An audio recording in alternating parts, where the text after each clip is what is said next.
ay mahiwaga, laging may lungkot at saya.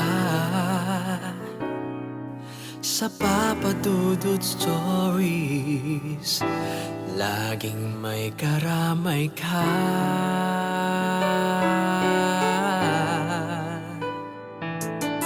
Mga problemang kay bigat, dito ay pakikinggan ka. Sa Papa Dudut Stories, kami ay iyong kasama.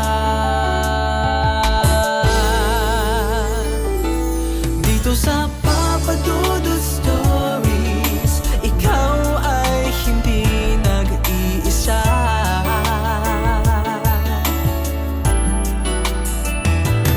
Dito sa Papa Dudut Stories, may nagmamahal sa'yo. Papa Dudut Stories,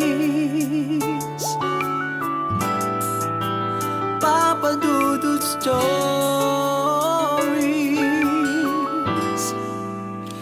Papa Dudut Stories.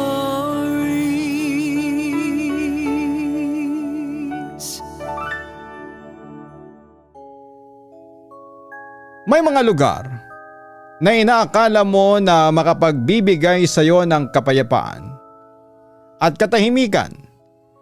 Pero minsan ay sila pa pala ang magdudulot ng problema at maglalagay sa iyo sa kapahamakan. Dear Papa Dudut, kumusta po? Itago niyo na lamang po ako sa pangalang Hazel. Ako po ay 25 years old at nakatira sa isang maliit na apartment dito sa Maynila.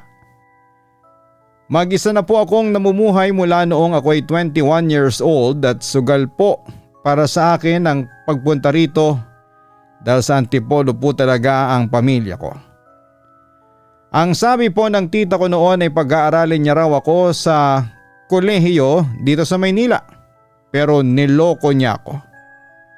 Ginawa po niya akong kasambahay at simula noon ay lumipat na po ako at nagtrabaho sa ibang lugar hanggang sa tuluyang nakaalis sa poder niya. Sa awa po ng Diyos, nang subukan ko pong maging content creator, naging successful naman po ako. Ngayon po ay nasa 80,000 plus followers na ako. Pero hindi po yon ang dahilan kung bakit ako sumulat. Ang kwento ko po ay nung mga panahon na 50,000 followers pa lamang ako. Gusto ko na pong mag-give up sa mga supporters ko pero gusto ko rin talagang magpahinga. Kinausap ako ng kaibigan kong Sir Vin. Siya po ang gay best friend ko at ang sabi niya kung magbibigay ako, sana raw ay doon sa mga taong totoong nangangailangan, yung mga talagang kapos. Pumayag naman ako dahil maganda ang punto niya. Kaya sabi ko sa kanya ay maghahanap kami ng lugar na hindi masyadong napupuntahan ng mga tao. Gusto ko rin po kasi sanang maging kakaiba gaya ng nakikita ko sa ibang mga content creators. Ilang linggo din ang lumipas bago kami nakakita ng lugar para gawin ang planong yon. Sobrang layo po. Hindi ko nga alam kung paano kami napadpad doon. Pero nagawa naman namin kahit na ilang oras ang biyahe at nag-airplane pa kami. 7 hours. Wow, hindi ba? Sa parteng Bukidnon pa po kasi yon. Ang tawag po sa lugar ay Sitio Mahalimuyak. Tinatawag nila itong Mahalimuyak dahil sa kakaibang banguraw ng hangin tuwing hating gabi. Amoy bulaklak daw ang hangin, sabi sa comments na nababasa ko. Tuwang-tuwa po ako noong makapunta po kami doon, Papa Dudut. Feeling ko ay makakabawi na ako sa lahat ng stress na meron sa Maynila. Hindi niyo po kasi na itatanong ay broken hearted din po kasi ako noon. My ex-boyfriend cheated on me. Sa isip-isip ko ay perfect timing na rin po yun para mag-relax ang puso ko. O nga po pala, Hindi lang ang gay friend kong si Irvin ang kasama ko sa trip na yon. May dalawa pa, si Shine at si Harry. Nalaman po kasi nila na tutulong kami sa iba kaya sumama na sila. Sobrang saya ko po noon. Dahil alam kong bukod sa magkakaroon kami ng time na magbanding ay makakatulong pa kami sa iba. Kumbaga once in a lifetime experience po para sa amin yon. Mula po sa Lagindingan Airport, madali kang makakapunta sa Bukidnon sa pamamagitan ng van, shuttle o bus papunta ng Cagayan de Oro City bus terminals. Pagkatapos ay sumakay ng bus o van paakyat ng Bukidnon. Sa totoo lang ay nakakapagod talaga noon. Kaya naman unang araw pa lamang ay hindi agad namin kinaya. Imbes na nakapagsimula na kaming makatulong sa iba ay tinulog na lang po namin ang araw na yon. Oo nga po pala, hindi ko nasabi kung saan kami nanirahan ng ilang araw bago maglakbay sa sitio Mahalimuyak. Itago na lang po natin siya sa pangalang Mang Doroy. Si Mang Doroy po ang katiwala ng maliit na bahay na nakausap namin online bago po kami pumunta doon. Si Mang Doroy ay nasa edad 40. Matanda na siya pero binata pa rin. Hindi na raw po siya nag-asawa dahil bukod sa wala namang nagkakagusto sa kanya, ay ayaw niya na ring mag-anak pa. Dahil na rin po siguro sa hirap ng buhay. Nung una ay okay naman po ang mga sinasabi sa amin ni Mang Doroy. Kinukumusta pa nga po niya ang biyahe namin. Sinabi rin niya ang mga lugar sa Bukidnon na pwede naming puntahan. Pero habang busy po kaming mag-ayos ng gamit, pinaalalahanan niya kami. Hindi raw po lahat ng nakikita namin sa sitio Mahalimuyak ay totoong tao. Meron daw pong aswang. Huwag daw po kaming masyadong close sa lahat ng naroon at baka may mangyari po sa aming masama. Agad po namin siyang tinanong kung may naging experience po siya sa sitio Mahalimuyak, pero ang sabi niya ay wala raw po. May mga kwento lang daw po siyang naririnig noon pa na hanggang ngayon ay naririnig pa rin niya. Kami nila Irvin at Shine ay natakot na sa sinabi niya, pero iba ang rehistro noon kay Harry. Ang sabi niya ay napaka old school daw kung may aswang pa sa ganitong panahon. Hindi talaga siya naniniwala. Kung ano-ano pa ang mga kwento sa amin ni Mang Doroy para talagang mag-ingat kami. Pero si Harry, kitang-kita po namin na wala siyang katakot-takot na nararamdaman. Sinasabihan na po namin siya pero hindi po talaga daw siya naniniwala. Ang sabi niya dapat daw ay hindi na siya sumama sa amin kung ganoon lang din ang mangyayari. Muntik pa nga po silang mag-away ni Shine pero napigilan naman po namin sila ni Irvin. Sabi rin po kasi ni Mang Doroy ay kailangan na niya kaming ihatid sa kung saan man po kami magbibigay ng tulong. Bago po kami umalis ay may binigay pa siyang bote. Ipahid lang daw po namin yon sa katawan namin at hindi na kami lalapitan ng mga aswang. May binigay din po siyang kwintas kina Irvin at Harry. Isuot lang daw yon lagi para hindi kami maamoy ng aswang. Siyempre Papa Dudut, sinunod namin siya dahil takot na takot po talaga kami. Ilang oras din po ang nilakad namin bago tuluyang makapunta doon sa sitio Mahalimuyak. Kung minsan po ay nagpapahinga po kami dahil sobrang init din talaga noon. Butit hindi po nasira ang ilang relief goods na dala namin. Medyo konti rin po kasi yon kaya nakaya naman po namin dalhin ng bawat plastic. Hanggang sa nakakita na kami ng mga tao. Matanda, bata at mga kaedad po namin. Busy na busy po sila sa kanya-kanyang gawain. Doon po na-realize namin na naroon na kami sa sitio Mahalimuyak. Naging maayos naman po ang pagtanggap nila sa amin doon pero nasa isip ko pa rin ang sinabi ni Mang Doroy. Kaya I was really careful that time. Tinitingnan ko pong maigi ang bawat tao roon mula ulo hanggang pa. Pero wala pong palatandaan na aswang sila kaya mas nakakatakot po. Wala po talaga kayong magiging ideya kung sakali na kayo po ang naroroon.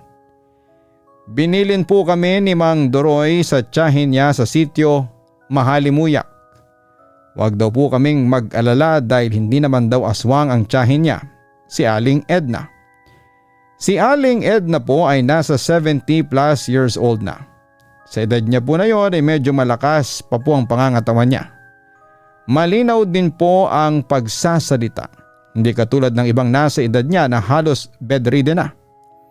Lagi po siyang nakangiti sa amin kaya pakiramdam naman po namin ay welcoming siyang klase ng tao. Ipinaghanda pa raw niya po kami ng makakain nang malaman niyang may darating siyang mga bisita. Habang nagkwekwentuhan tungkol sa biyahe ay biglang nagtanong si Irvin tungkol sa aswang na sinasabi ni Mang Doroy sa amin. Alam niyo po Papa Dudut, hoping pa rin po ako noon na sasabihin ni Aling Edna na hindi totoo ang sinasabi ni Mang Doroy pero mali ako. Totoo daw po lahat yon at may hula raw po siya kung sino yon. Pero hindi raw siya sigurado. May mga panahon lang daw na sa tuwing nagkakaroon ng mga kwento tungkol sa aswang ay wala ang taong yon. Kaya iniisip niyang yon ang aswang na matagal na nilang hinahanap. Hindi ko po alam kung bakit nagtanong pa ako noon. Hanggang ngayon, iniisip kong mali ang ginawa ko dahil mas tinakot ko lang ang sarili ko. Pero nangyari na. Tinanong ko na si Aling Edna na kung sakaling makaengkwentro kami ng aswang ay kung may mahingan kami agad ng tulong. Siyempre bukod sa panangga na ibinigay sa amin ni Mang Doroy ay naghanap pa rin kami ng gamot kung meron man. Hindi po kasi namin alam noon kung ano ang mangyayari sa amin. I just want us to be safe. Habang sinasabi ni Aling Edna sa amin kung paano namin makikilala ang makakatulong sa amin ay narinig kong nagsalita si Harry. Kausap niya si Irvin at muntik na naman niya itong awayin dahil hindi raw talaga siya naniniwala sa mga naririnig niya mula kay Aling Edna. Sige, bigyan niyo ako ng 1,000 kapag napatunayan ko sa inyong wala talagang aswang. Narinig ko pang sabi niya. Hindi ko naman po pinansin yon dahil busy nga po kami sa pakikinig kay Aling Edna. Nainis na rin po ako sa kanya noon kaya kahit na anong sabihin niya ay hindi na po nagre-register pa sa akin. Pero habang nag-uusap kami, may malakas na katok mula sa pinto ng bahay ni Aling Edna. Nagulat pa nga po ako noon at iniisip kong baka aswang yon dahil parang nagmamadali yung kumakatok. Dahil din po sa takot ay sinabihan din po kami ni Aling Edna na magtago bago niya buksan ang pintuan. May dala pa nga po siyang itak noon. Pero pagbukas niya ay nagulat siya dahil isa yon sa mga kapitbahay niya. Si Kuya Selmo, sa tingin ko po ay kaedad siya ni Mang Doroy o mas bata pa doon. Laking gulat po namin nang sinabi ni Mang Selmo na may nakita raw pong katawan sa ilog malapit sa kanila. Wala na raw po ang ibang lamang loob nito. Isa lang po ang ibig sabihin noon. Gawa po yon ng aswang. Sa sobrang takot po namin ay nagkatinginan na lamang kaming apat. Hindi man po kami. Sabihan ni Harry ay ramdam ko rin po kahit konti. Although pinipilit po talaga niyang hindi na ipakita sa amin yung takot niya. Sinabihan na po kami ni Aling Edna na huwag nang sumama pero sa takot po namin ay pinipilit po namin siyang isama kami. Sa totoo lang po noon Papa Dudut ay hindi na po namin alam kung sino ang dapat naming pagkatiwalaan. Doon ko po napagana ang bahala na attitude ko. Nang pumunta na po kami roon, gulat na gulat po kami dahil talagang kulang na ang lamang loob niya. Nakakadiri nga po Pinalalayo na lang din kami ng mga tao doon dahil ayaw na nilang matroma pa kami lalo. Pero sa mga narinig ko po roon, ilang araw pa daw siyang nawawala bago nakita. May ibang kisas pa raw na ganon pero hindi ganon kalala. Habang hinihintay po namin si Aling Edna na busy pa sa kausap niya, ay nag-usap-usap na kaming apat kung itutuloy pa ba namin ang pagbibigay ng relief goods or kung anumang tulong ang kailangan nila. Sa sobrang takot po namin ay napagdesisyonan namin na kay Aling Edna na lamang po namin ibigay ang lahat ng dala namin. Bahala na siya kung kanino niya yon ibibigay dahil siya naman ang lubos na nakakakilala sa mga kapitbahay niya. Hindi po kasi talaga namin alam kung sino ang aswang at kung sino ang hindi. Mahirap na ang magkamali. Pero alam niyo po, Papa Dudut, sobra kaming nainis kay Harry dahil sinabihan niya po kaming ituloy pa rin ang pamimigay ng relief goods. Yung original plan po namin ang gusto niyang gawin.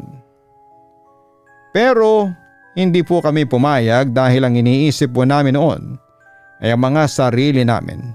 Paano kung magkamali kami at maibigay namin ito sa isang aswang? Baka hindi rin kami makabalik sa mga pamilya namin kung sakaling mangyari yon. Nang bumalik na po kami sa bahay ni Aling Edna ay tiyumempo kaming sabihin sa kanya kung anong plano na gawin namin. At nang makatsyempo na kami ay pinayagan naman niya kami. Sino ba naman daw ang magkakagusto na magstay pa roon lalo na at ganun pa ang nasaksihan. May lungkot po siya sa kanyang mga mata noon dahil minsan na nga lang may pumunta ay ganun pa ang nangyari. Pero sa huli ay thankful pa rin siya dahil iiwan namin ang relief goods na dala namin.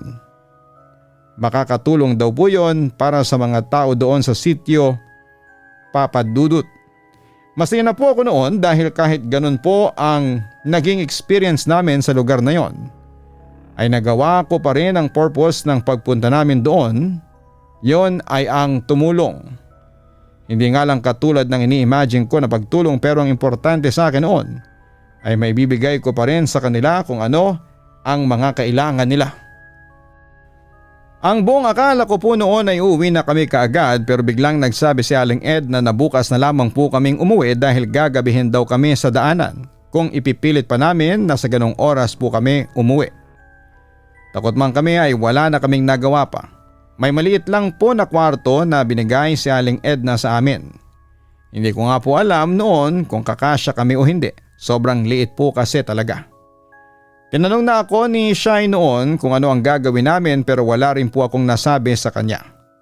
Wala naman po kaming choice dahil mas okay na rin po yun kaysa maglakad kami palabas hanggang gabi. Baka kung ano pang aswang ang makita namin sa daanan.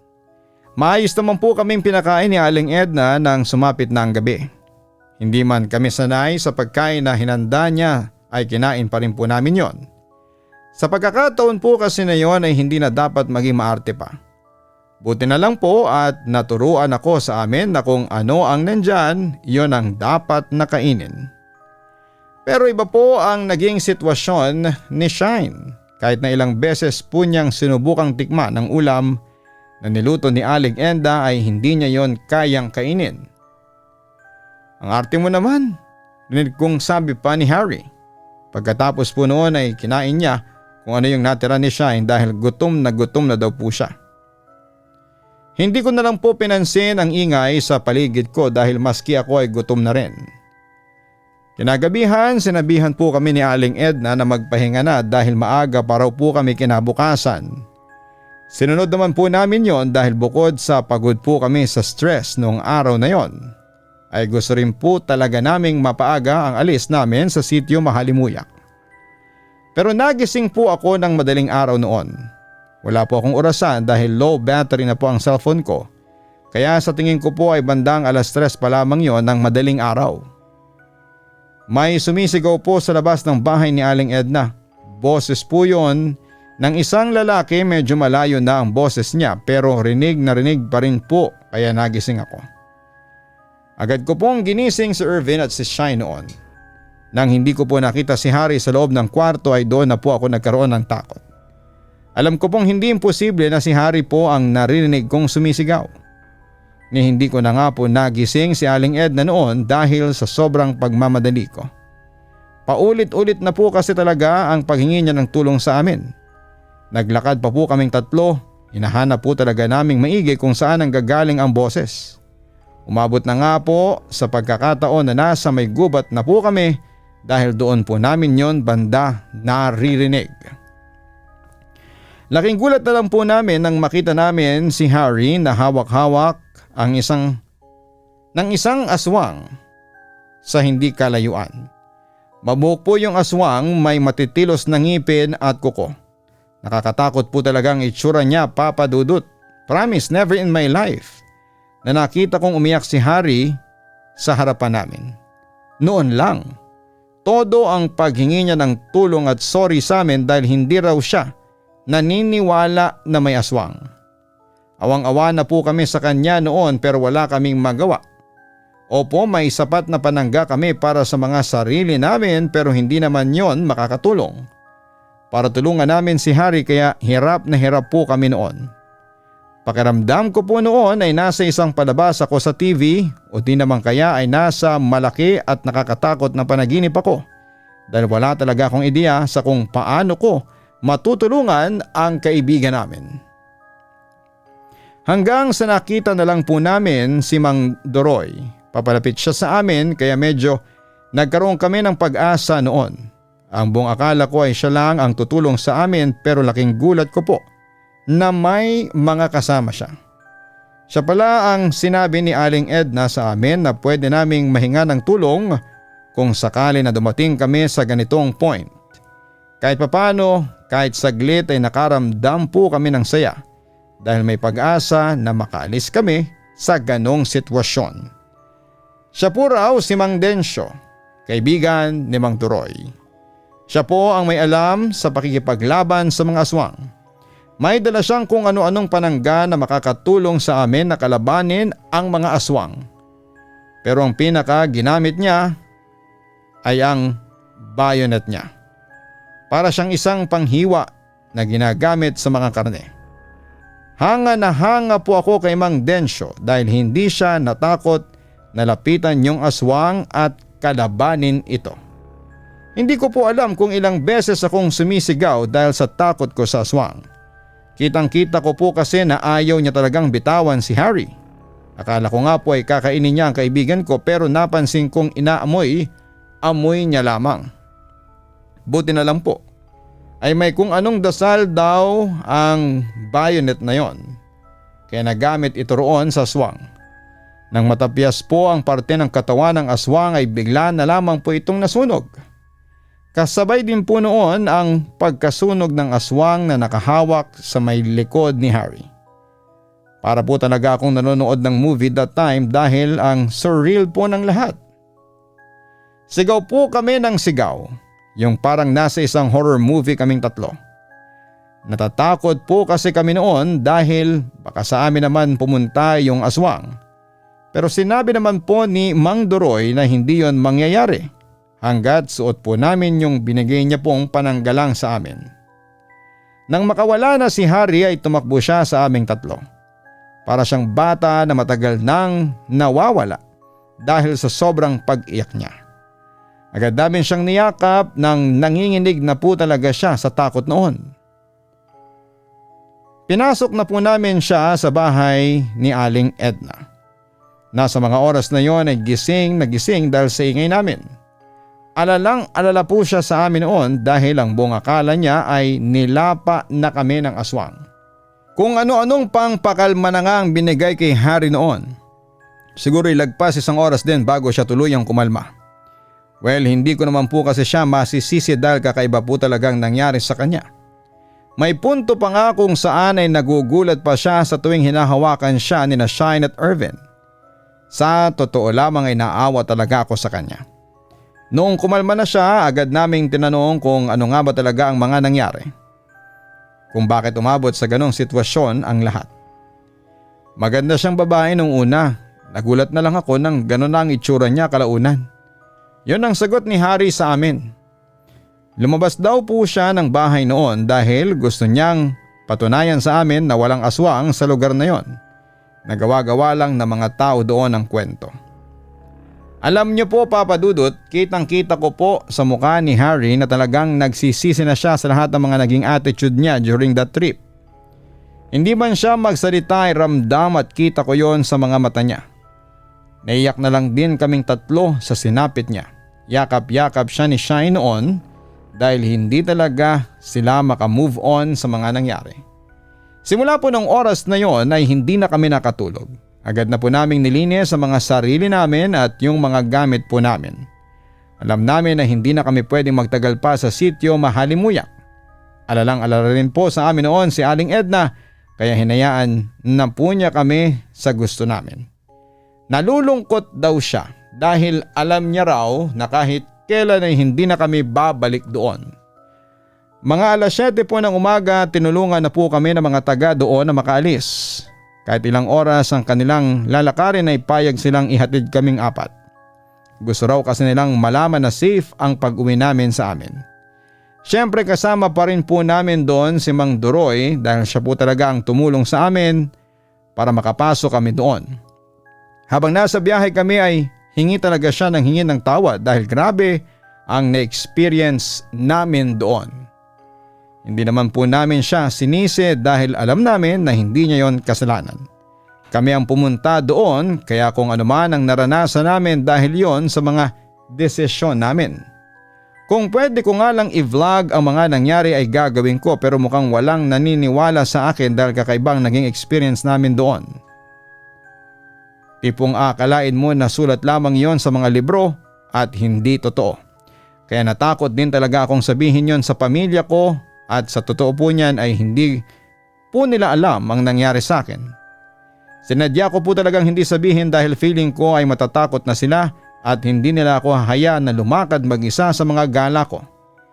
Noong naghahanap na lamang po sila ng pictures at videos ay sinabi kong naiwanan ko ang camera ko. Kaya wala akong gaanong nakuhanan. Hindi ko po alam kung naniniwala sila sa sinabi ko. Hinayaan ko na lamang po yun, Papa Dudut. Sobrang dami ko po talagang tutunan sa pagpunta ko sa sitio Mahalimuyak na hanggang ngayon ay dala-dala ko pa rin. Hiling ko po na sana ay walang sino man ang makaranas noon dahil kung meron man ay baka hindi nila kayanin. Hanggang ngayon ay meron pa rin naman po akong koneksyon kina Mang Duroy at Aling Edna dahil kung minsan ay pumupunta po sila sa akin dito sa Maynila. May suot lang silang panangga para hindi po sila mapaano sa biyahe. Ang sabi po nila ay dinasalan po ni Mang Densyo yon ng maigi kaya walang dapat na ikabahala. Kung itatanong po ninyo, tumutulong pa rin naman po ako sa mga taong naroroon paminsan-minsan kapag may mga extra money po ako at oras. Yun nga lang ay hindi na po ako kung saan-saan pumupunta dahil nga sa may trauma na ako. Si Harry po lalo, nakita ko ang malaking pagbabago niya simula nang naranasan namin yon.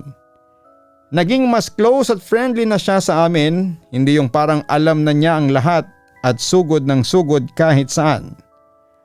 Papa Dudut, kahit po rito sa Maynila ay tumutulong din ako paminsan-minsan dahil marami po talaga akong nakikitang may kailangan noon. Kasama ko pa rin po sina Irvin, Shine at Harry sa mga charity programs na pinupuntahan ko. Bukod nga po buti nga po at hindi sila nagsasawa kahit na inaswang na kami noon. Kung minsan nga po ay mas marami pa kaming dahil yung iba po naming mga kaibigan ay tumutulong na rin sa amin. Basta ang saya-saya po ng puso ko tuwing may ganong kaming pagkakataon. Feeling ko nga po ay isang pamilya na kami. Masasabi ko pong worth it ang lahat ng pagod ko kung yung mga nakikita ko namang tao ay laging nakangiti at sobrang thankful sa amin kapag nabigyan namin ng tulong. Papa Dudut, sa buhay ay hindi naman masamang tumulong. Likas na sa ating mga Pilipino yan. Pero syempre may mga pagkakataon pa rin dapat na magdahan-dahan tayo sa mga taong tinutulungan natin dahil baka hindi na sila tao, kundi ibang klaseng nilalang na. Yun lamang po ang kwento ko sa inyo ngayon. Sana po ay makita ko po kayo sa personal, Papa Dudut, at makapaghatid din po tayo ng saya sa mga taong may kailangan. I really hope din po na maraming matuto at makinig sa kwento kong ito. God bless sa channel mo, Papa Dudut. Hanggang sa muli, ang inyong tagapakinig, Hazel. Maraming salamat kay Hazel sa pagbabahagi ng iyong kwento sa ating programa. May mga pagkakataon na tayo po ay napapadpad sa mga lugar na hindi po tayo pamilyar. may mga bagay po tayong dapat napakatandaan. Bilang isang dayo ay matuto po tayong makinig sa mga suhestyon at pagpapayo ng mga taong madadatnan natin. Dapat po ay naging mapagmasid tayo, ano?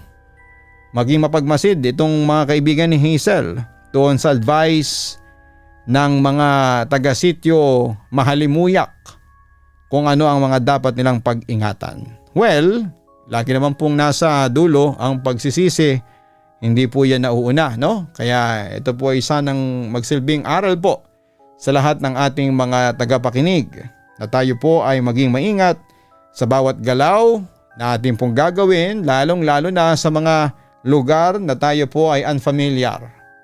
Huwag kalimutan na mag-like, mag-share at mag-subscribe. Maraming salamat po sa inyong lahat.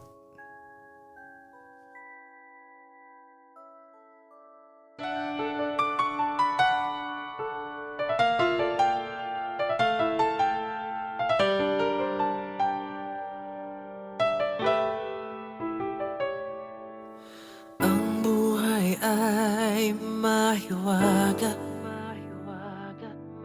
laging may lungkot at saya. Sa Papa Dudut Stories, laging may karamay ka.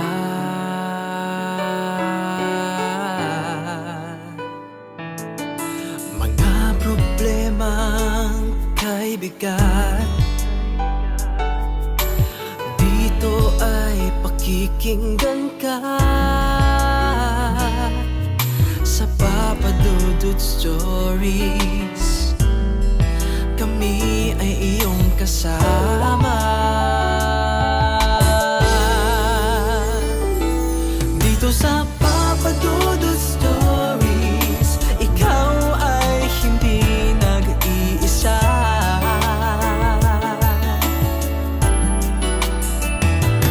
Dito sa Papa Dudut Stories, may nagmamahal sa'yo. Papa Dudut Stories, Papa Dudut Stories,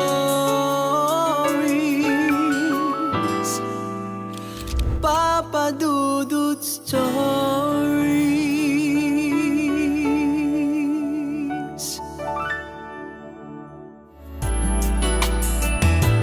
Dito sa Papa Dudut Stories, may nagmamahal sa'yo.